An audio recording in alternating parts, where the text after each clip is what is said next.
Good evening to all of you. खुदावन के जिंदा जलाली और बाबरकत नाम में आपकी सलामती हो। I request you all listen carefully मेरी गुजारिश है संजीदगी इख्तियार की जाए, because today I will talk on a very important topic. क्योंकि आज जिस मजमून पर बात करने को हूँ वो बहुत अहम है। We all know that what is a big day, हम ये तो जानते हैं कि बड़ा दिन क्या है, and big day is Christmas. और बड़ा दिन क्रिसमस को कहा जाता है। We celebrate Christmas on 25th December. और बड़ा दिन क्रिसमस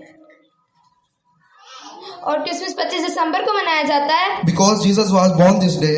क्योंकि इस दिन यीशु मसीह पैदा हुए। But लेकिन do we all know that what is the main purpose of Jesus Christ to be born? क्या आप ये जानते हैं यीशु का इस दुनिया में आने का क्या मकसद था? We will learn this topic is some points. हम इस मजमून को कुछ नुकात में सीखेंगे। Our first point is from Matthew chapter 5 verse 17. हमारा पहला नुकात है मत्ती 5 बाब उसकी 17 आयत।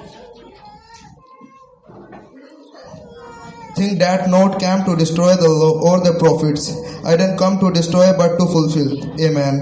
लिखा है, ये ना समझो कि मैं तुरेत या नबियों की किताबों को मनसूख करने आया हूँ, मनसूख करने नहीं बल्कि पूरा करने आया हूँ। आमीन। In the Old Testament, Isaiah said, पुराना ऐतनामा जिसमें ईसाया नबी के मार्फत लिखा है, For unto us a child is born, कि हमारे लिए एक लड़का तवल्लीद हुआ unto us a son is given, और हमको एक बेटा बख्शा गया, and the government shall be upon his shoulder, और सल्तनत उसके कंधे पर होगी, shall be, and the name shall be called Wonderful Counselor, the Multi God, the Everlasting Father, the Prince of Peace.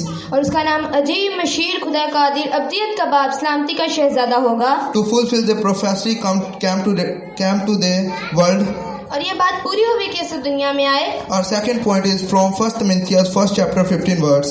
हमारा दूसरा नुकात है पहला तिमोथियस पहला बाब उसकी 15 आयत। The saying is fulful and worthy of all expectation that Christ Jesus came to the world to save, saying of who I am chief. Amen. लिखा है, ये बात सच और हर तरह से कबूल करने के लायक है कि मसीह यीशु गुनाहगारों को निजात देने के लिए दुनिया में आए, जिनमें सबसे बड़ा मैं हूँ। आमीन। And the main purpose of Jesus to become in the world was salvation.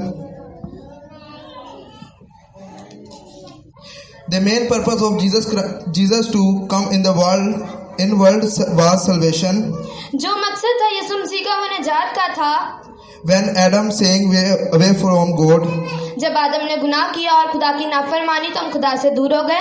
To come close to God, it was very important for Jesus to die. खुदा के करीब आने के लिए फिदिया बहुत जरूरी था। He died for us to give salvation. उसने निजात के लिए फिदिया दिया। And Mark 10:45 it's written, मरकज 10 बाब उसकी 45 आयत में लिखा है, For the Son of Man also came not to be saved, but to save and to give he life us random of many. Amen. क्योंकि इब्ने आदम भी इसलिए नहीं आता कि खिदमत ले, बल्कि इसलिए कि खिदमत करे और अपनी जान बथेरों के बदले फिदिया में दे। आमीन। Jesus come to die to give us salvation. यीशु हमारे लिए जान देकर निजात देने आया। To so learn topic some points. To say learn topic. आज हमने 2 मकसद सीखे हैं। The first point is to fulfill the prophecy, and the second one to give us salvation. पहला नबूवतों को पूरा करना, दूसरा हमें निजात देना। And believe that from the short message you will get blessings. मेरा ईमान है इस छोटे से मैसेज से आपको बहुत बरकत मिली होगी। Happy Christmas to you all. Amen. बड़ा दिन सबको मुबारक हो। आमीन।